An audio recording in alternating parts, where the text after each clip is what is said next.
Hey everybody, welcome to Crazy Tech Lab. Hope you are all doing okay out there and hopefully better than me because I've got some kind of cold flu thing going on here at the moment, which I apologise in advance for if there are any coughs and splutters throughout the video, but can't be helped unfortunately. So we have the third instalment of Nvidia's RTX 50 series in the lab today, the RTX 5070 Ti. We've got two models here, the Ventus 3X from MSI and the Aero from Gigabyte. So the Aero is a gorgeous white, fairly large looking card. We've got it in this beautiful NZXT H5 Flow RGB here. So if you're after a white build and you want the 5070 Ti, I can highly recommend looking at Gigabyte's Aero.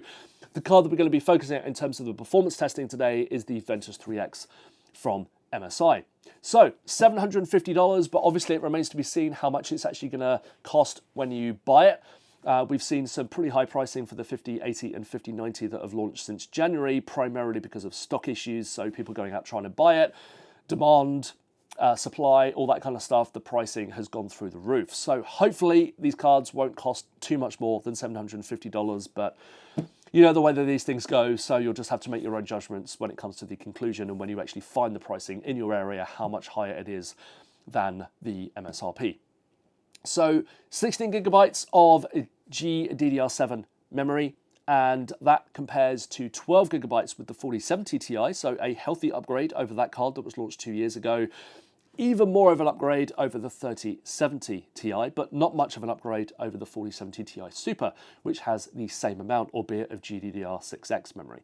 So a couple of differences there, but we'll be including lots of graphics cards in the graph today to hopefully give you an idea about where this thing performs, both up to the 4080, which sits directly above it, the 4080 Super, and then obviously down below we've got the 4070 Ti Super, the 4070 Ti, and a bunch of stuff from AMD as well that we'll be looking at in the graphs. And I apologise in advance for some of the graphs being quite complicated because we have so many things to consider at the moment as reviewers. You have bog standard rendering performance, we have DLSS and FSR, we have frame generation, we have multi-frame generation, we have ray tracing. So there are so many things to consider in the graph. So I've kind of split things up to try and simplify things and just to focus on those niche areas. Not so much niche when it comes to DLSS and frame generation becoming a lot more mainstream now, but you know, you hopefully get the idea what I mean. So hopefully separating those things out makes it a little bit easier to digest what is kind of going on here. But obviously other review sites will do similar things. They might just have everything bunched in graphs. But obviously, as usual, I always recommend looking at other reviewers as well. Tech Power Up and Hardware Unboxed, like I highly recommend for other GPU reviews as well. So that's it from the intro. We're going to have a bit of eye candy from the PC today, and then obviously onto the benchmark results and also the conclusion at the end, if my voice lasts that long as well. So that's it. Thanks for watching. Don't forget to subscribe to my channel and don't forget to like and comment on this video as well today. Let me know what you think about the 5070 Ti. Liking and commenting also just helps punch me through the algorithm, gets me noticed, and we are just coming up to 10,000 subscribers as well. So thanks a lot to you guys for your support. That's it. Let's move on with the review. First up, my test system and results need a little bit of explaining, and we have an AMD Ryzen 7 9800X3D and 32 gigabytes of DDR5 6000 memory. Moving on to the results, and not all graphics cards will appear in all results for the simple reason that I've lopped some of the higher end options such as the 5090 and the 5080 from some of the lower end graphs just to make my life easier, because otherwise, you know, I wouldn't recommend you buy an RTX 5080 or 5090 if you game at 1080p, for example. Seems like a huge waste of money. So to save myself a bit of time, I have lopped some of those cards from the top end of the graphs and just focused on the price range and performance range that you would probably be considering if you're considering buying an RTX 5070 Ti. Also, because there are so many settings, as I mentioned earlier in the video, you've got ray tracing, frame generation, multi-frame generation, DLSS, all that kind of stuff going on. I tried to separate things out as much as I could, and with some of the games, I left ray tracing only on at 4K to give you an example of DLSS performance and the impact of ray tracing, etc., etc. I haven't tended to use ray tracing at 1080p or lower resolutions just because I wanted to focus on normal rasterization and all that kind of stuff going on there. So just a bit of an explainer on that one as well. A quick word on power consumption, and I measured 281 watts, so Nvidia's recommendation that you have a 350 watt power connector if you're using the new 16-pin connector is justified. You definitely don't want to be using less than that. I think a 300 watt connector, if there is such a thing, is probably a little bit too low, a little bit too close to those margins, but obviously if you have two 8-pin connectors and you're using an adapter, you will probably be fine. First up, we have Alan Wake, and it should be noted here that you can't turn off DLSS or FSR, it just has to be on by default, so just bear that in mind. But here we have the 5070 Ti offering a decent uplift over the 4070 Ti, but without any other kind of trickery, frame generation or anything else turned on. AMD does offer some competition with the AMD RX 7900 GRE, and also the RX 7900 XT was actually slightly faster than the 5070 Ti at these settings. Stepping up to 1440p, and we see the 5070 Ti actually leapfrog the RX 7900 XT, so the higher resolution seems to be favouring the Nvidia card, and still again offering a decent uplift over the RTX 4070 Ti, and to a lesser extent for the RTX 4070 Ti Super. Stepping up to 4K now then, and also enabling ray tracing, we have the 5070 Ti massively outstripping a lot of the other cards on test, offering a significant uplift over the RTX 4070 Ti, and especially compared to the AMD cards, which just really started to struggle as soon as you enable ray tracing. And also an interesting fact is the RTX 5070 Ti nearly matching the 4070 Super, so the newer architecture and optimizations for ray tracing just seem to be having a pretty significant effect here. Our final Alan Wake 2 graph actually includes frame generation. So here we have the standard results at the bottom without frame generation. Then everything with an X2 next to it is basically standard frame generation, so adding a single frame. When it's X3 and X4, specifically for the RTX 50 series cards in the graphs, that's adding 2 or 3 frames thanks to multi-frame generation. So what we have is a pretty significant lead of the RTX 5070 Ti at standard. So you're looking at 39 frames per second on the minimum 99 percentile versus just 39 for the 4070 Super and 4070. So that's nearly a 20% uplift there.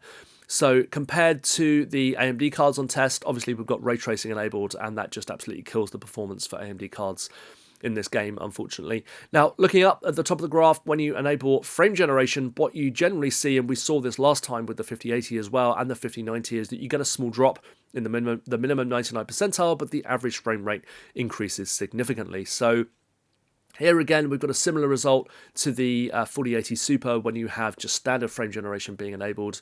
A reasonable uplift compared to the 4070 Ti and 4070 Ti Super, but those cards much more holding their own once you enable frame generation. However, the big difference is that you can, once we dial in the ×3 and ×4 modes for multi-frame generation, that's when the 5070 Ti average frame rate massively outstrips everything else.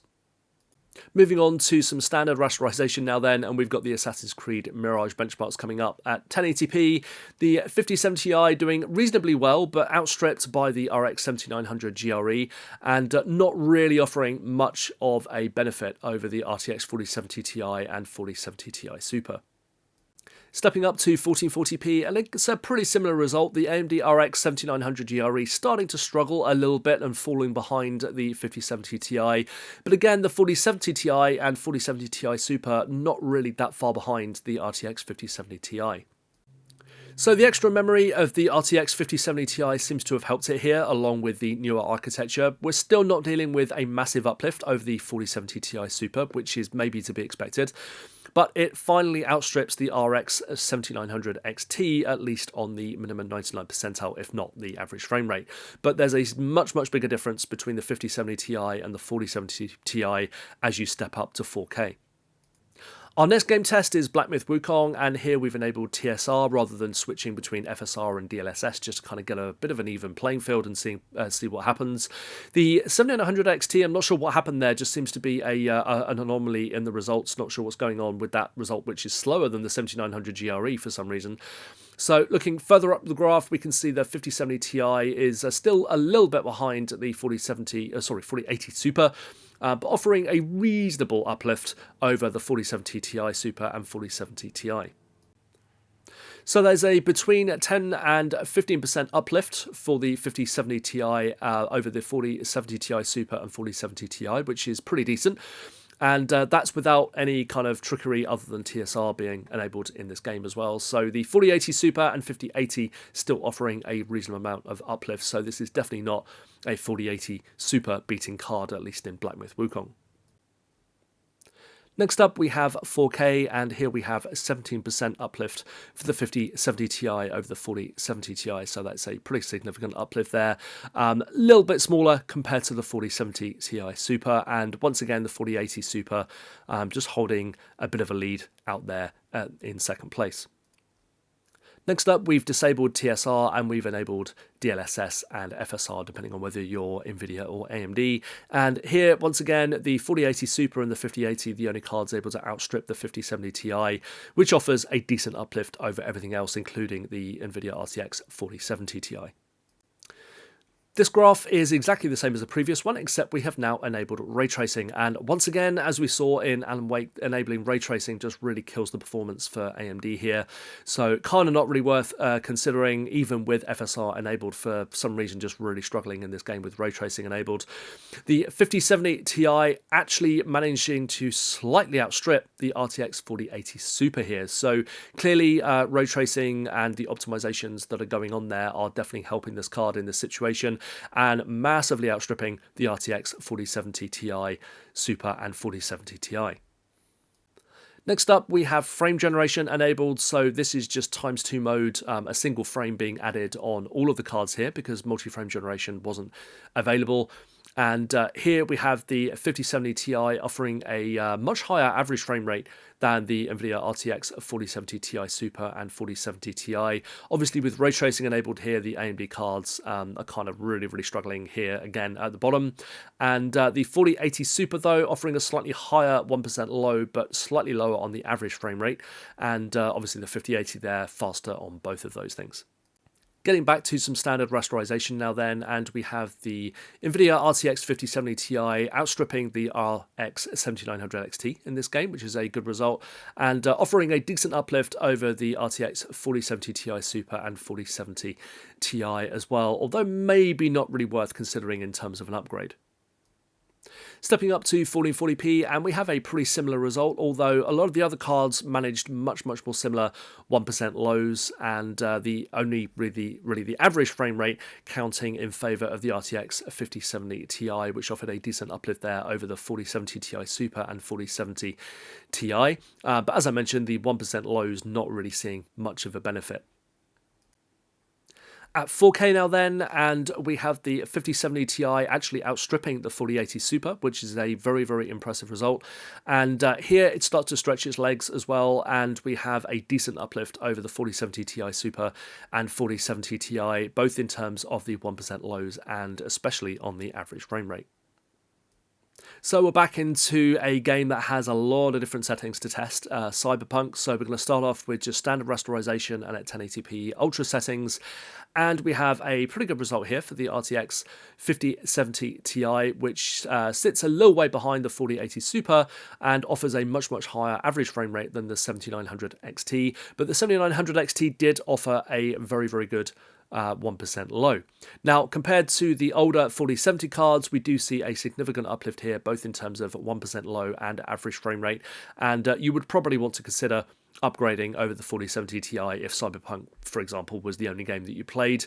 A really big increase in both 1% low and average frame rate.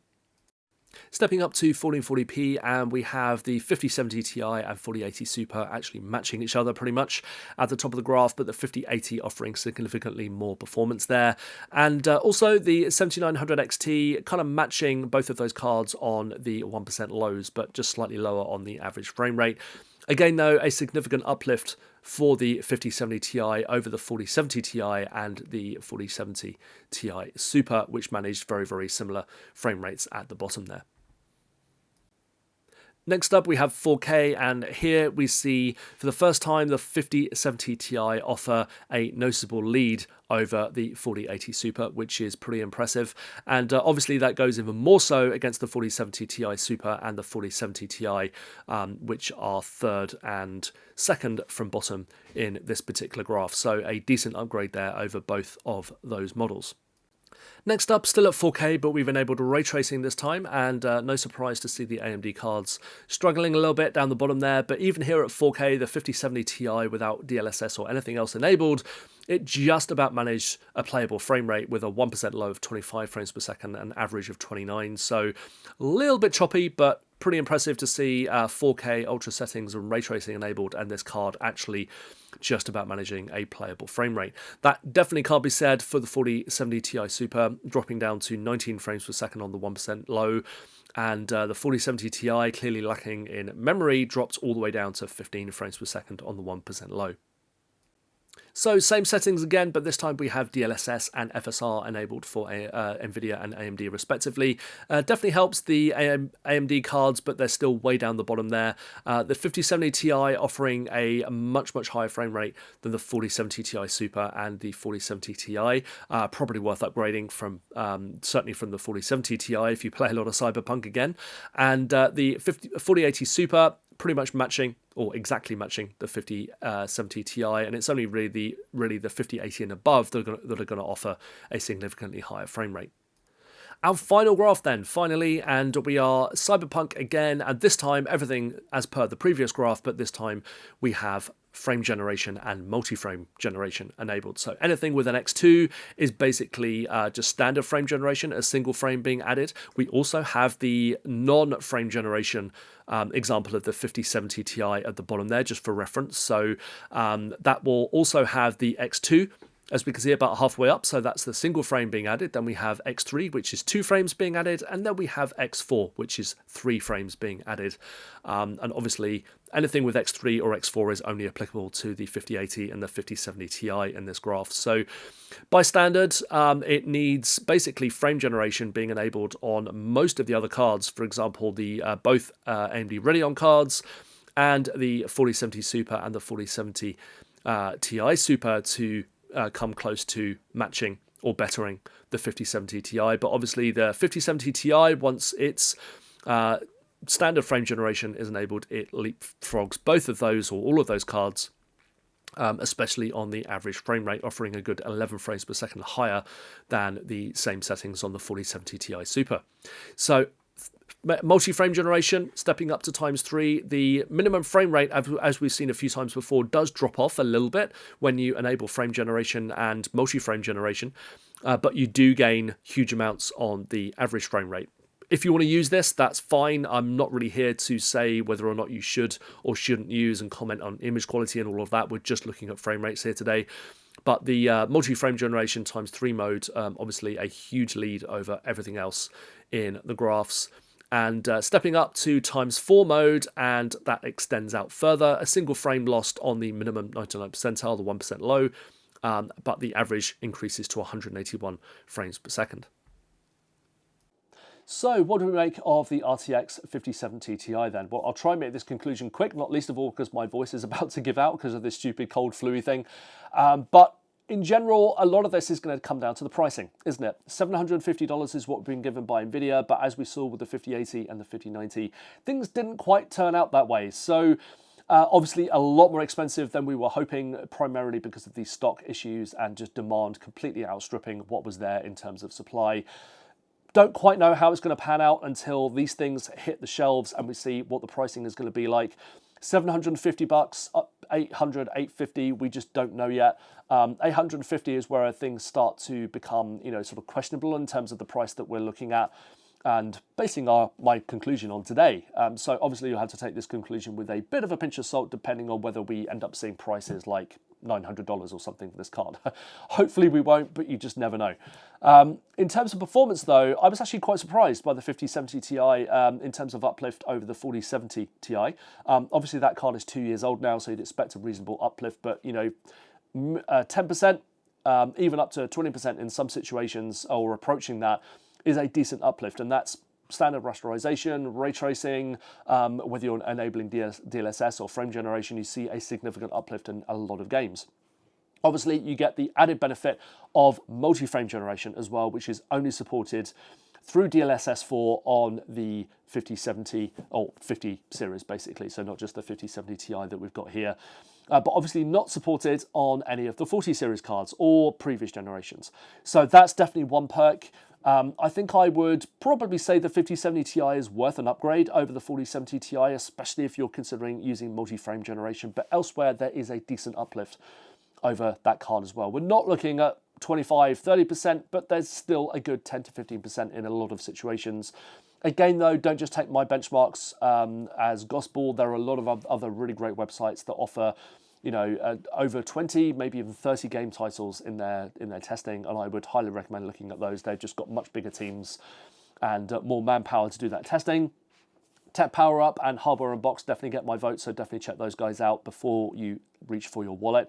Overall, though, it's a reasonably priced card in terms of where it sits in the market. Still very expensive, $750 for a graphics card, but if you throw in DLSS, the visual quality, multi-frame generation, and the fact that you're getting a significant uplift compared to something like a 3070 Ti, I think we've got just the new standard now. We just need to get saving for our graphics cards, unfortunately, and prices are definitely not going to come down.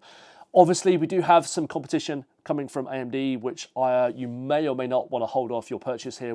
But again, if you need to buy a new graphics card in the next few weeks, we're probably not going to see a new AMD graphics card within that time. But we'll just wait and see. But hopefully, by the end of February, we might hear something. So just hold on to your wallets for now if you're considering the competition, but obviously if you're sold on a lot of the DLSS 4 features, frame generation, and the extra performance that the 5070 Ti provides, I can recommend it, depending on that price. So everything rests on that price. I can't stress that enough. And that is how I'm going to leave today's video before my voice completely gives out. So thanks for watching today. As always, don't forget to subscribe to my channel and turn on notifications as well. And don't forget to like and comment on this video as well. Love hearing what you guys think of my reviews, and also what you think of the 5070 Ti. Is it too expensive? Would you make use of any of the DLSS 4 features such as frame generation and multi-frame generation? Always love hearing what you guys think as well. And liking and commenting on this video just helps punch me through the algorithm as well. So thanks for watching today. Thanks to Nvidia, MSI and Gigabyte, and also NZXT for sending over their lovely hardware. And I'll be back very, very soon. Catch you later.